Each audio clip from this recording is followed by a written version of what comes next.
Hello and welcome to another episode of the Selfish Podcast. Today we have Katharina Hellmann, who I'm really excited to share with the audience and to get to know her passion a bit more and why she does what she does. But I think you'll find a lot of value in this conversation. So welcome. Can you share with the audience and myself, where in the world are you? Hi, Luke. Well, first of all, thank you so much for having me. It's a pleasure and an honor to be on your show, obviously. I'm based in Munich, Germany, and yeah, it's a wonderful sunny day outside here today. Oh, Yeah. nice. And we actually met through a podcast group where you're sharing what you do. And I thought it was really interesting. I think it's something important for people to sort of just know about, just to have a realization about it. But before we get to that area, I'd like to know a little bit more about you personally. Can you paint me a picture of what life was like pre 10 years old for you? When I was 10 years old. Yeah, I grew up in a really, really beautiful place south of Munich, in the Bavarian countryside, basically. And it was really sort of this peaceful, idyllic, nature-based surrounding for me. Really beautiful. And yeah, I mean, I'm now living in the city itself, so it's not like that anymore, not that idyllic and not that nature-based anymore. But Munich is a wonderful city, very green. I love it here. Yeah. Oh, So, nice. And as people will hear later, imagine them stems of being in nature in your childhood is what's made you passionate and driven to where you are now of it. um, yeah, sure. I mean, I was traipsing around the countryside as a kid in the forest, and there is a lake nearby where I used to live and where I grew up, and nature's always really been a part of my life. So yeah, Nice. it's brought me on this journey that I'm now on as well. Yeah. Yes. How did you find your school life when you was a child? Did you enjoy school? Um, Yes and no. Let's say in the beginning, like, elementary school was fantastic. My best friend, she came like she was living on a farm and operating like real life little farm. And I remember being with her at her house, seeing all the animals and being like in the middle of this very small farm life. So very, like, let's say back to the roots for modern agricultural standards as well. And then, of course, when I grew up and when I got a bit older, let's say life in the countryside became a bit, I wouldn't say boring, but, I was ready for bigger environments, let's say, for other experiences that I wasn't getting there. So it became a bit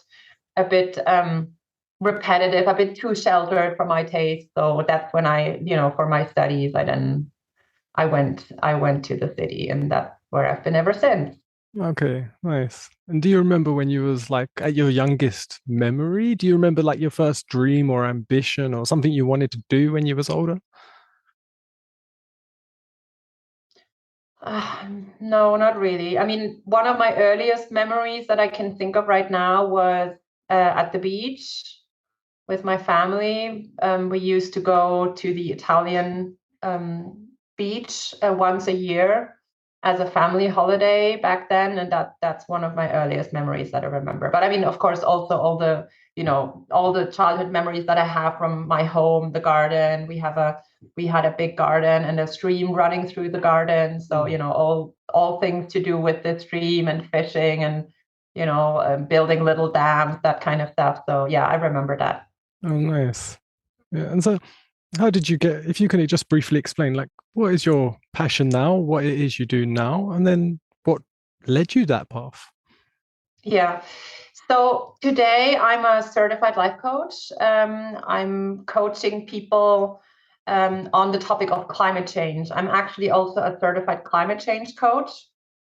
And my passion around that is to bring the tools of coaching that I have found so immensely helpful for myself in my own life, in my own personal growth, to people who are worried about climate change, who are maybe fearful about the future due to climate change and due to environmental destruction, but who want to do something about it, who want to, let's say, take some form of climate action, either externally or internally. Internally, I mean, find a way to navigate those feelings and just want to feel better and more empowered deal with all the emotions that come from climate change, that usually come up around climate change, or also externally, which could mean a variety of things. I mean, it's up to every individual to choose, of course, but it could be anything from,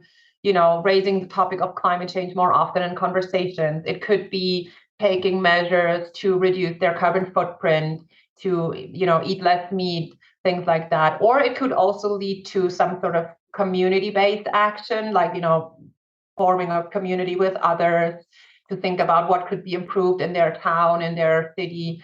Any type of activism, really, that could be chosen by those people.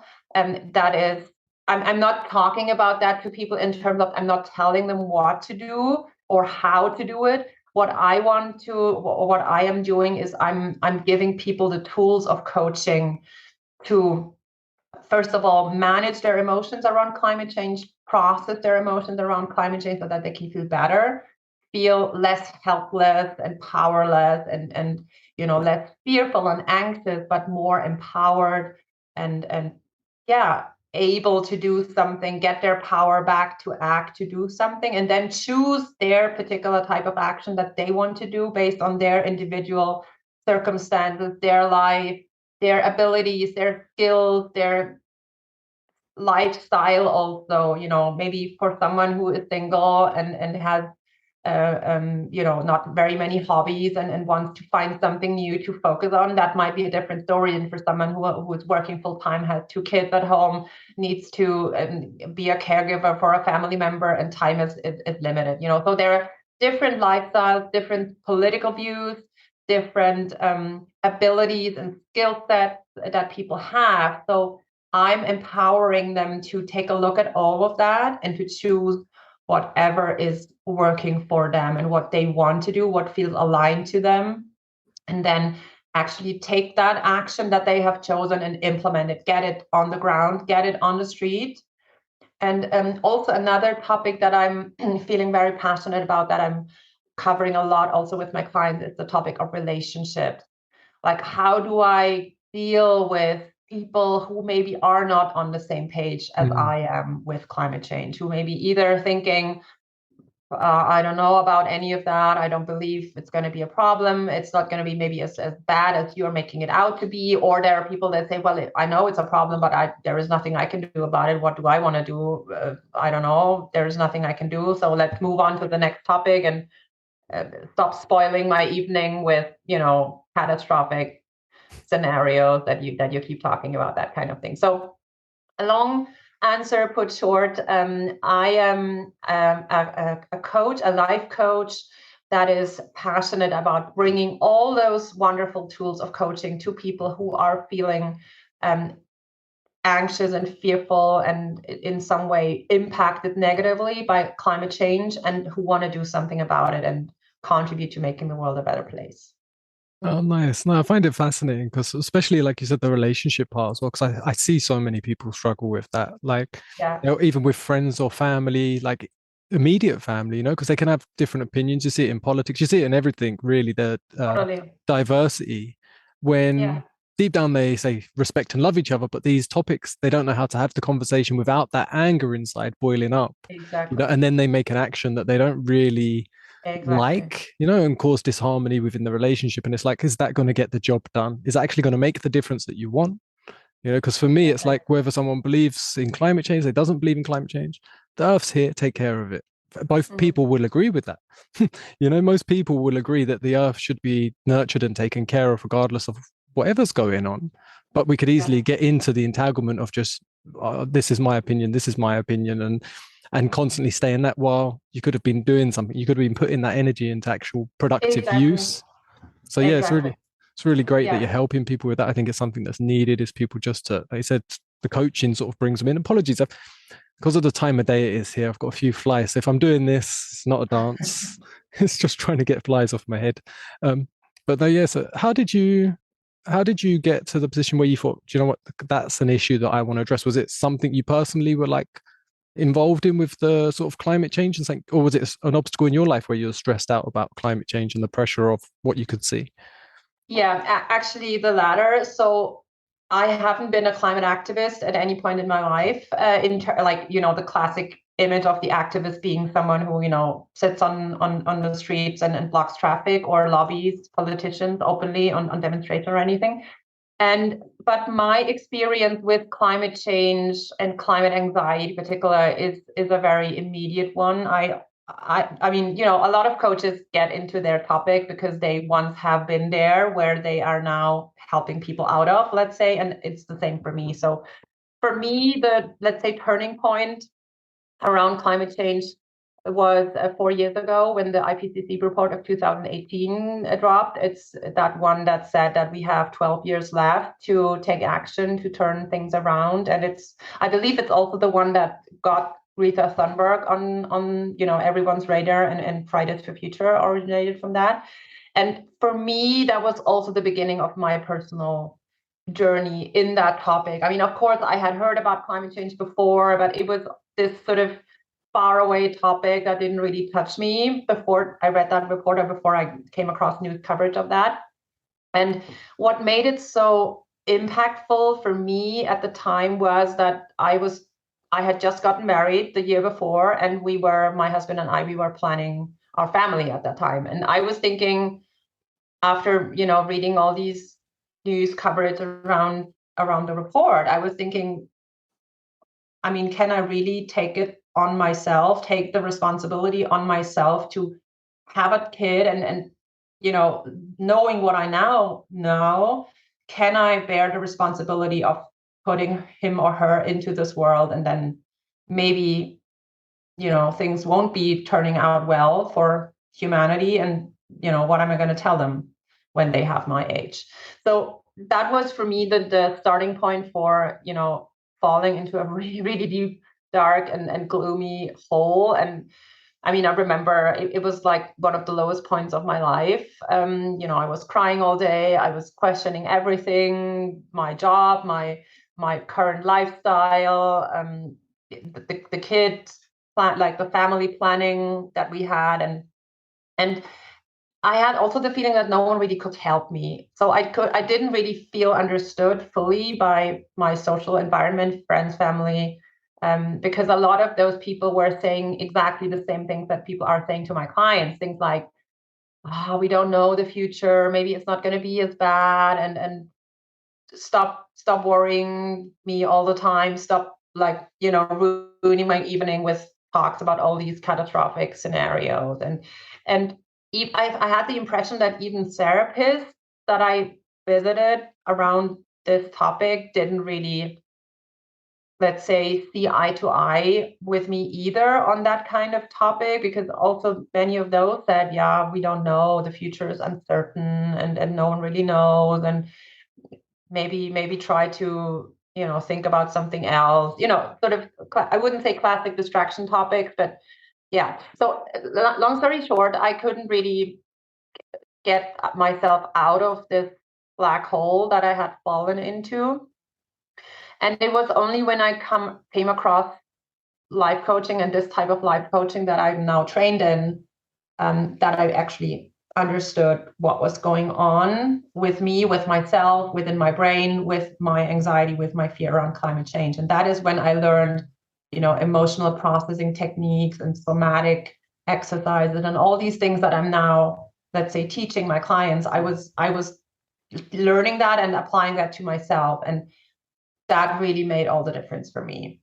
Oh, nice. And I can now proudly say that I'm now a mom. So my daughter is 2.5 years old. So it was exactly, the time that, when I got myself out of the hole, that I said, okay, I want to, let's say, create hope for myself, for humanity. And my kid, my daughter is my symbol of hope for myself, for my life, and hopefully also for the life of others. So that is how I'm thinking about that now.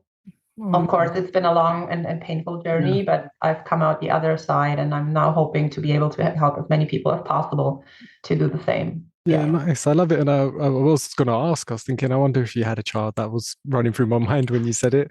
So it's beautiful. And congratulations on your daughter. Thank you. Yeah, and Yeah, like you said, and I imagine that's just fueled. You got yourself into more balance, so you're more productive. And I imagine having your daughters just made you super productive because, like you said, you want to create a vision, a different outlook, so you're just even more yes, energized, But when you're in that sort of darkness, there's no energy yes, there to actually act on the pain you can see everywhere.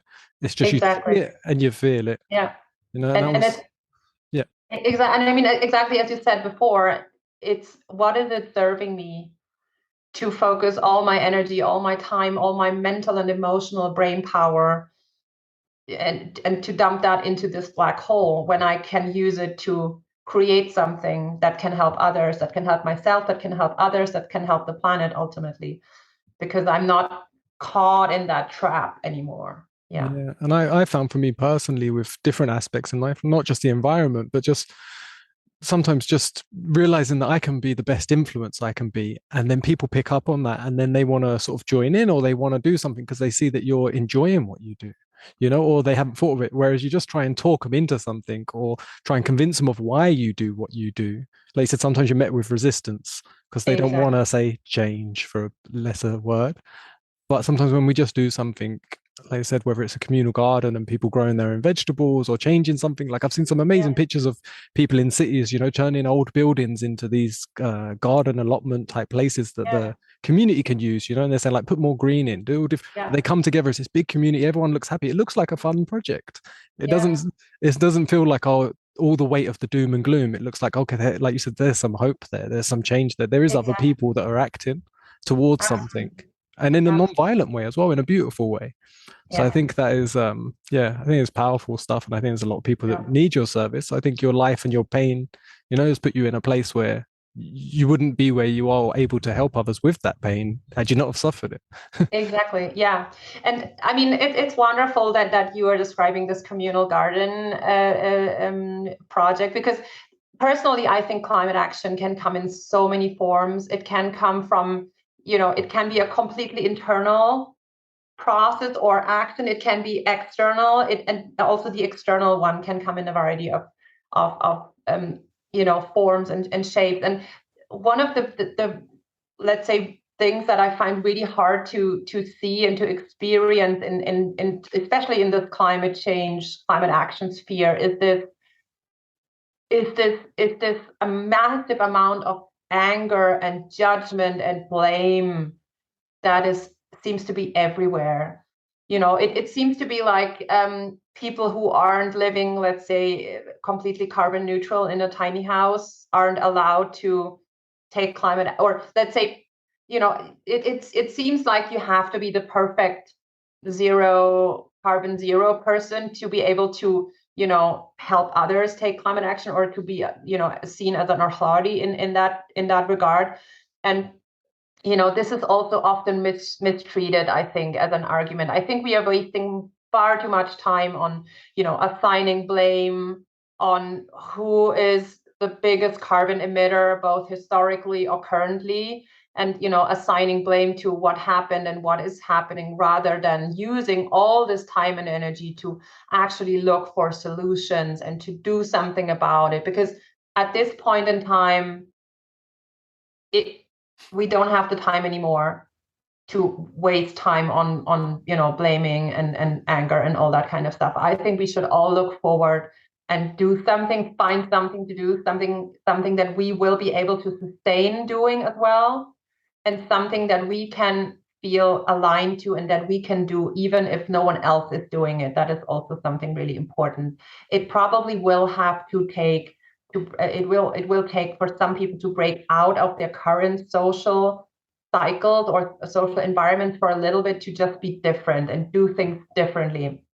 For example, if I'm used to a social environment that prioritizes consumption, clothes shopping. I remember back when I was, in school and studying, I used to go shopping every Saturday. It was basically my pastime. And now I'm living minimalistic in comparison.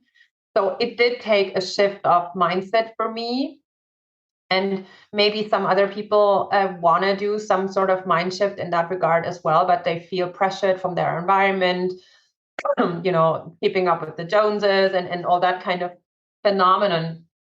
And as I said, I think we are past the point in the development of climate change to be able to spend time on assigning blame and looking at whose fault it was. I think we should all look forward and realize that everything that we can do now that helps will be better than not doing anything at all. So I think everyone can find something to contribute, and that he or she actually can sustain doing, because we don't need a few people that are perfect and have the zero carbon life. We actually need as many people as possible, millions of people, to do the very best they can. And that is very important for me to make it clear that this space is too much, to my taste at least, filled with anger, with blame, with anxiety, with fear, and also with things that induce fear in others, media that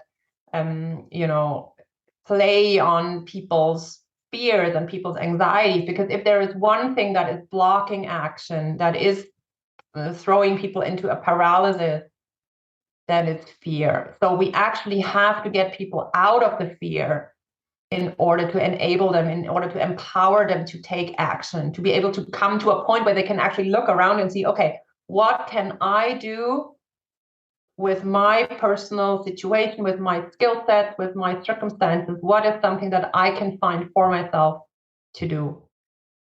That's what I believe about that.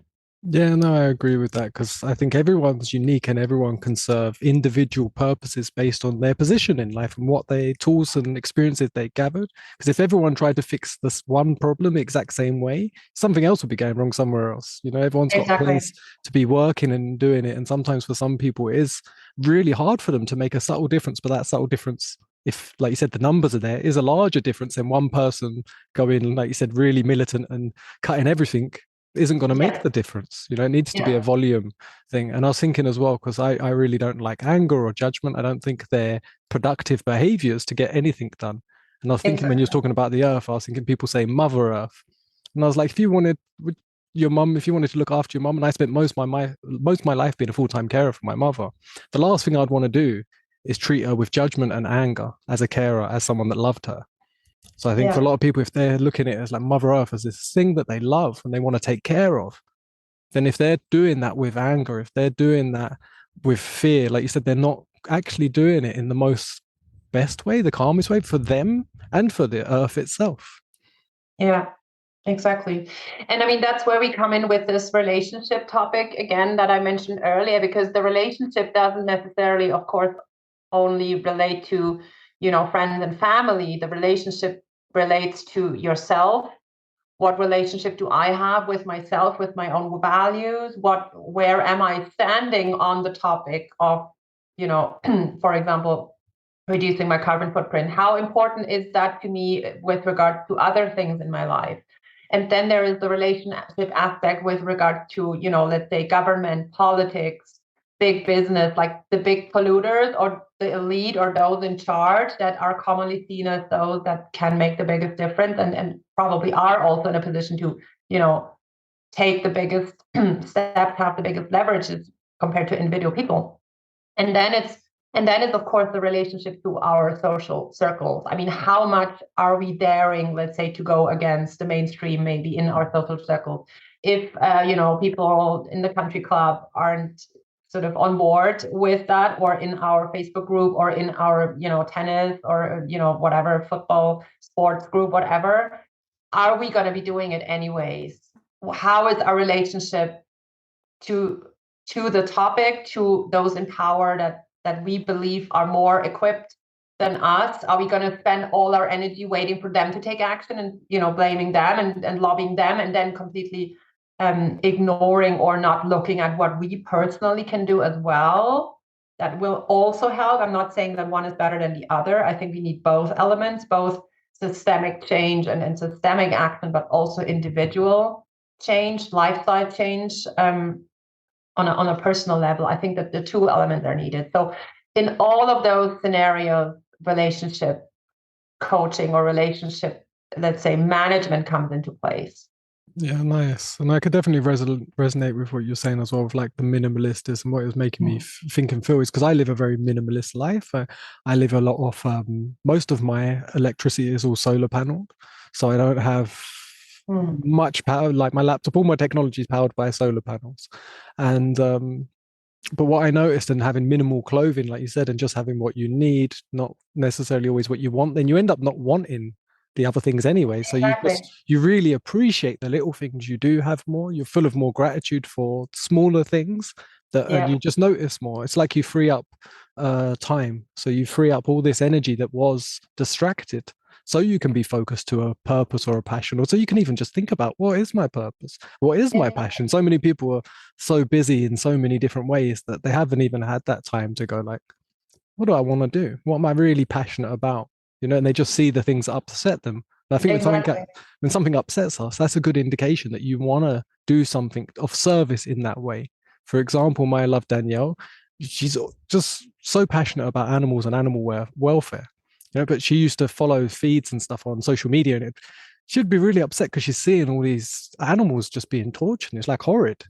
And I said to her, why don't you follow people that are already acting towards it, that aren't showing the worst side of things? And I said, and just share their profiles with your followers online, or like them or comment on them, just to give them, if they're already doing something that you think is valuable, just Mm. encourage it at least. So you, at least you're putting your energy in that place rather than in, like you said, in fear and anger, because it's very easy to see the horrible side of things. And when you do, Yeah. you can sometimes not be so active. You don't have that action to do something.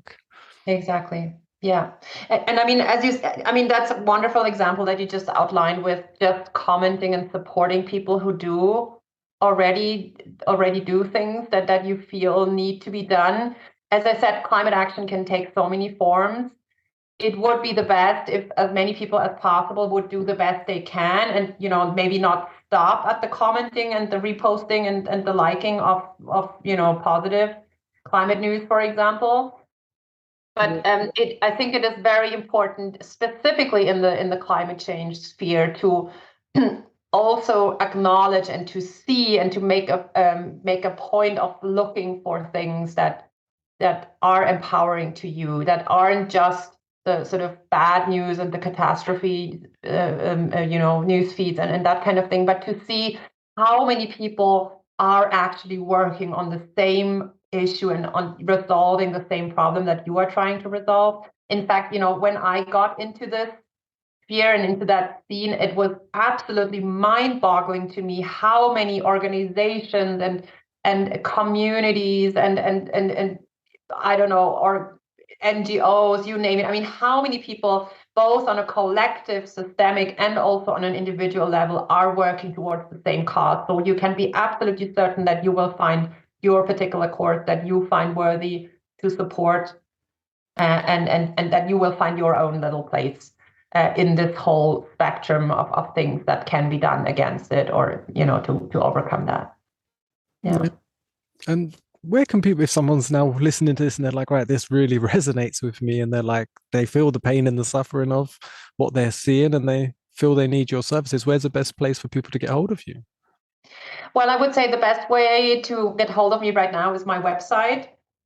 So it's www.katharinahellmann.com. We're linking that in the show notes, I believe. So Yeah. that is, where I'm explaining about the different options to work with me. I offer free resources, first of all, but of course, I'm also offering free one-on-one coaching sessions. You can have a free coaching session just to see whether we actually, could work together, let's say.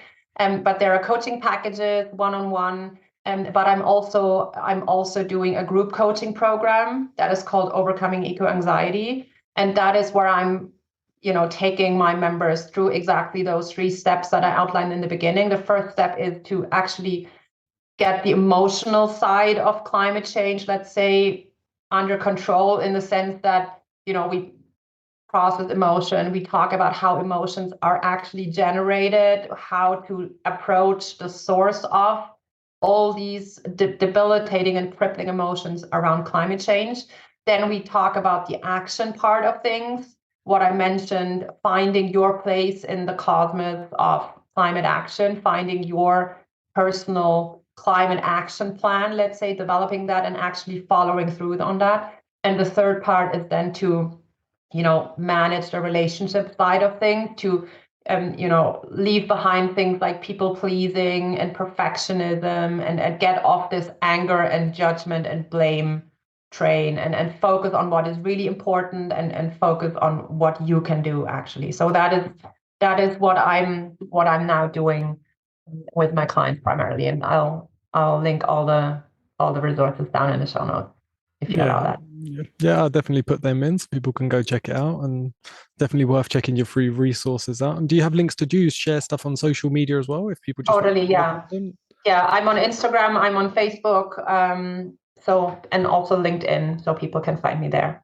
Oh, nice. I'll put them all in the show notes, but I imagine they might Yeah. be found straight through the website as well. Yes, yes. Oh, Yeah, so nice. my Instagram handle is Eco Anxiety Coach. So that is my Instagram account name, because as I said, I'm primarily a mindset coach, so that's why I want to lead it. Yeah, nice. And have you found in your experience so far that you get a certain age range? Is there a particular person that say, because from what I just see, just from observation and looking, that say the millennial age group and actually quite a younger, a lot of people are really in emotional turmoil with, because it's Yeah, their future, I guess, more so. Like for some people that are a bit older, unless they've got children, some of them already feel their best yeah, parts are gone, So they're almost a yeah, bit, and they're from a different generation, a different time. They haven't had that, they haven't been born into technology. Whereas I feel the younger ones yeah, that have been born, they've been getting this yeah, imagery and this repetition from such a young age, which, like, if I was to see any form of sort of negativity constantly, whether it's true or not, just seeing it through your yeah. life growing up's gonna have an impact, I imagine. Yeah, totally. No, it's been really interesting. I thought that the clientele would be primarily younger people, like I would say below 30. But interestingly enough, I've been coaching a lot of, let's say, parents and also grandparents, Hmm. um, and also people who don't have kids, who are just simply worried about, what is going on. So it's really been this interesting tableau of all ages, people from all around the world. I've even had people from Africa, so it's been really very interesting. A completely broad spectrum of views and of backgrounds. It's been really interesting.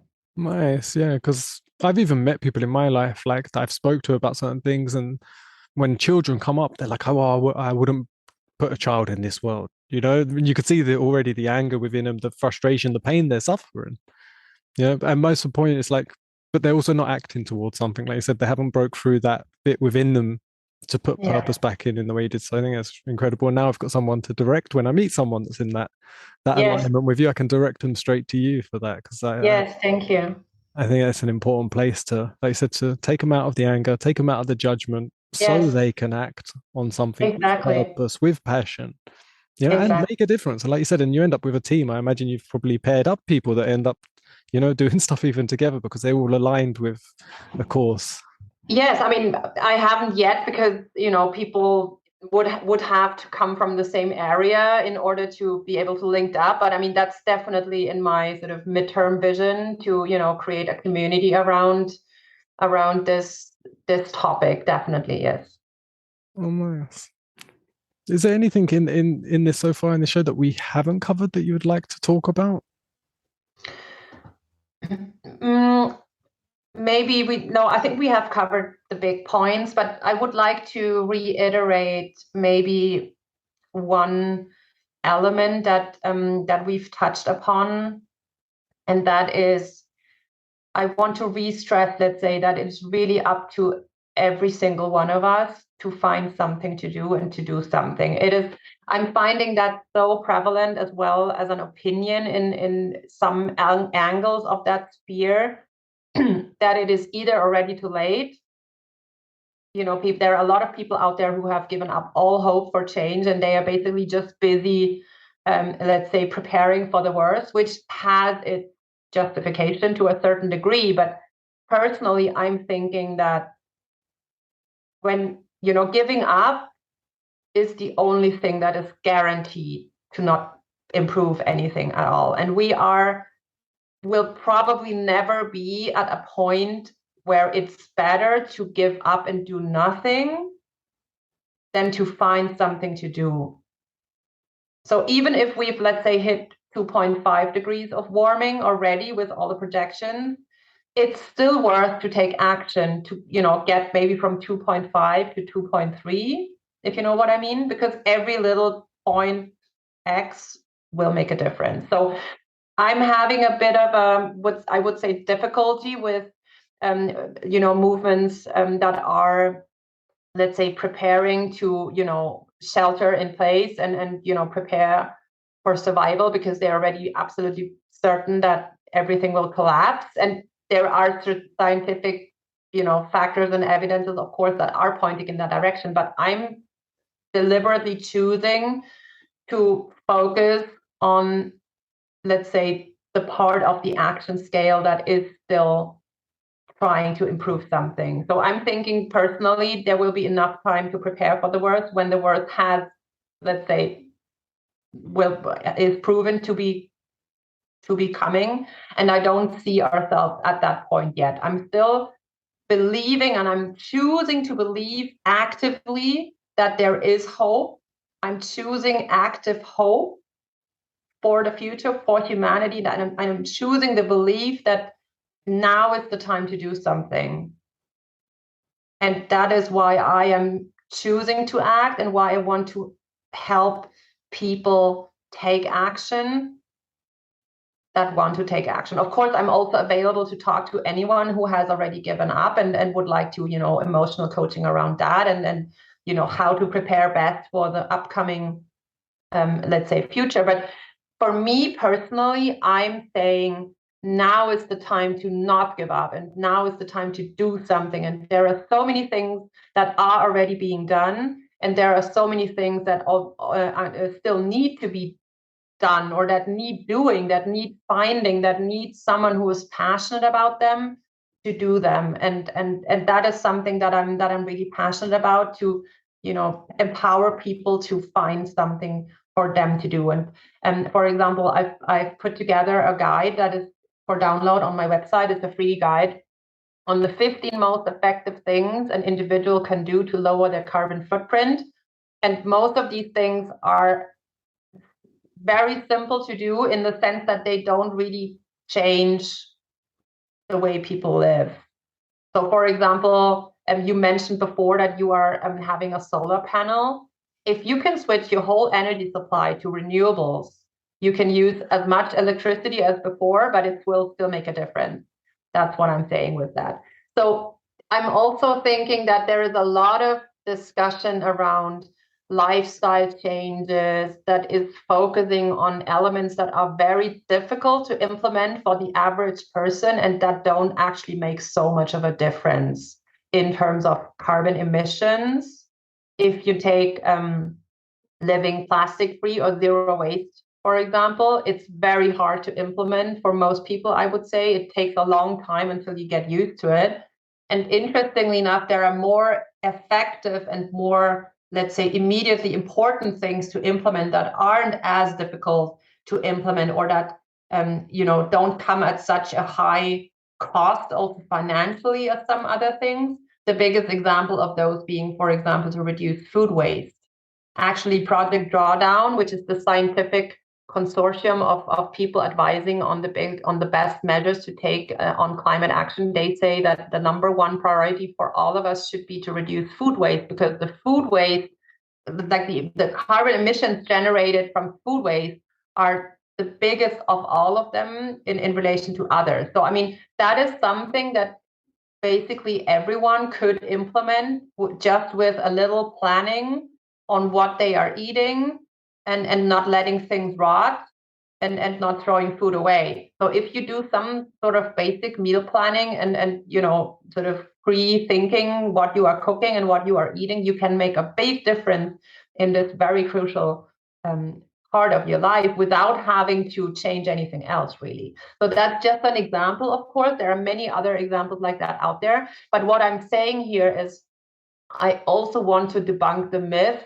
that doing something about climate change is only something for the privileged, and can only be done if you have a lot of money, or a lot of resources available to you. I have found that to not be true. I find there are a plethora of solutions out there. Of course, many things are better or more easy to implement if you have a little bit of money to donate or to, to direct towards these causes.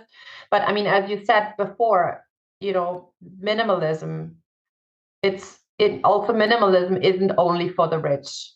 I think it's just to kind of question what we are giving our money away to. Where are we putting our money? Do we need to really put our money to buying the latest status symbol? Or can we also, use our money to, for example, fund climate positive organizations or other types of climate action in our personal lives? What is the biggest, let's say, what will be the biggest lever in the end for our life and for our emotional and mental health and well-being?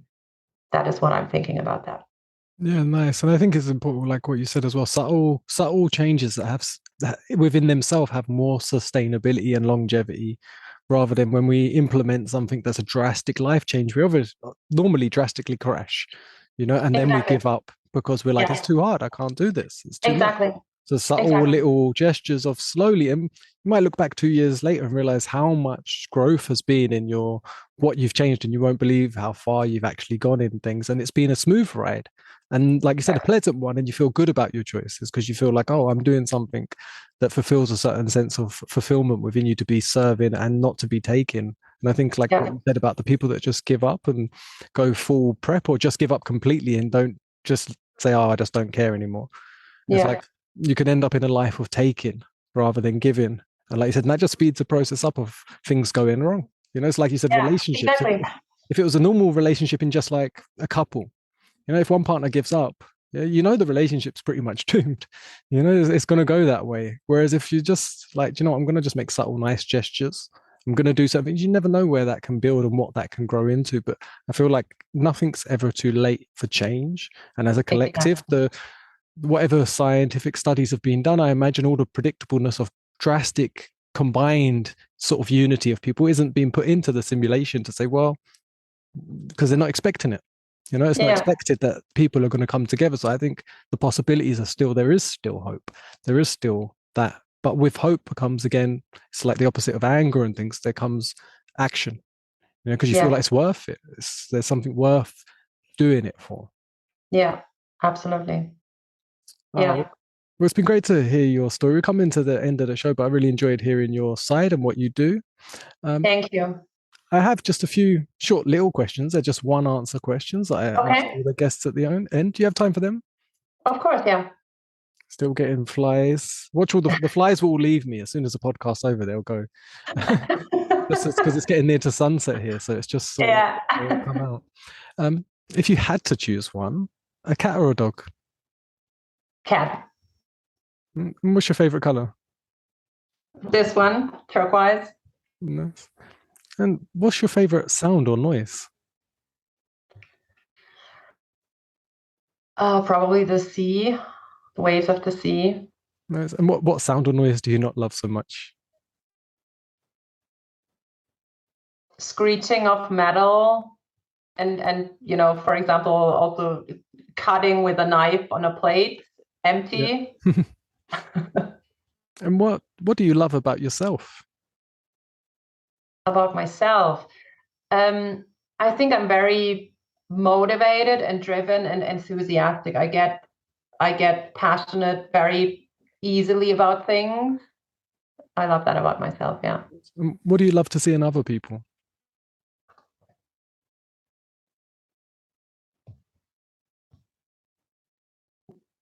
Change to the positive, specifically in my clients, change that they want to achieve that actually comes into their life because of how they are behaving and how they are doing things differently. That's a wonderful thing to see.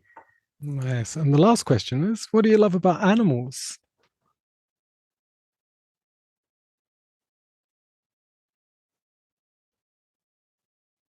Oh, what I love about animals, that there are so many things.